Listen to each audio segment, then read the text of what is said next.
Hello sir.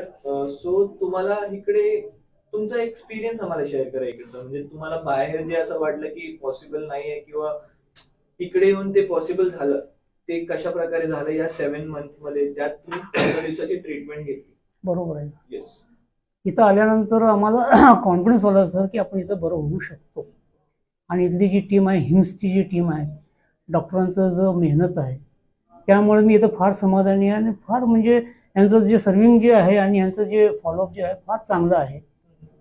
आणि त्याच्याबद्दल काय आपण शब्द, आपल्याकडे ते शब्द सुद्धा शिल्लक नाहीत की आपण यांची कसं तारीफ करायला पाहिजे. आलो तेव्हा कसं 100% आपण पूर्ण निगेटिव्ह होतो. पण जसे हिम्स मध्ये पाय ठेवलो असं वाटलं की नाही आपण इथनं बरं होऊन जाणार. आणि आपण चांगल्या जागी चांगल्या ठिकाणी आपण आलो, हा कॉन्फिडन्स आम्हाला इथं आला. 90 to 95% आम्ही एकदम ओके आहे. आणि बाकीचे अजून 4 महिन्यात आम्ही पूर्ण ओके होणार, हा गॅरंटी आहे. आणि या हिम्सचीच कृपा आमच्यावर राहणार आणि हिम्सच्या कृपेमुळेच आम्ही व्यवस्थित झालेलो आहे. आणि हिम्ससाठी फार फार आमचं धन्यवाद आहे.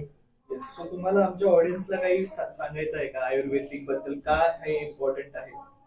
नाही, आयुर्वेदिक इम्पॉर्टंट आहेच, परंतु कसं आहे तर स्वतःचं थोडं बहुत आपण विश्वास ठेवायला पाहिजे आयुर्वेदिक. आजकालचं जनरेशन काय करतो, आयुर्वेदिकवर विश्वास ठेवत नाही.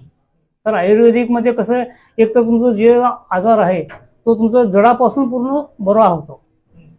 आणि आयुर्वेदिकमध्ये कसं साईड इफेक्ट्स नाही आहेत. ॲलोपॅथिक जर आपण घेतलो त्याचे फार साईड इफेक्ट्स आहेत. तात्पुरता ठीक होतो, पण हा जर नंतर साईड इफेक्ट कंपल्सरी दाखवतो. आणि तो जीवन आयुष्यभर आपल्या मागं ॲलोपॅथीची औषधं लागतात. आता तुमच्या हिशोबाने तुम्ही आपल्या ऑडियन्ससाठी कोणता एक छोटा मेसेज देऊ शकता, असं काही बोलायचं तुम्हाला ऑडियन्सला? ऑडियन्सला तर मी हेच सांगतो की बाबा तुम्ही काही पण तुम्हाला जर त्रास झाला, एकदा तुम्ही आयुर्वेदिकचं ट्रीटमेंट घ्या किंवा एकदा तुम्ही व्हिजिट द्या. तुमचं जर समाधान झालं तर पुढची ट्रीटमेंट तुम्ही घ्या. आम्ही ऑडियन्सला हेच विनंती करतो आणि आमची कळकळीची त्यांना विनंती आहे.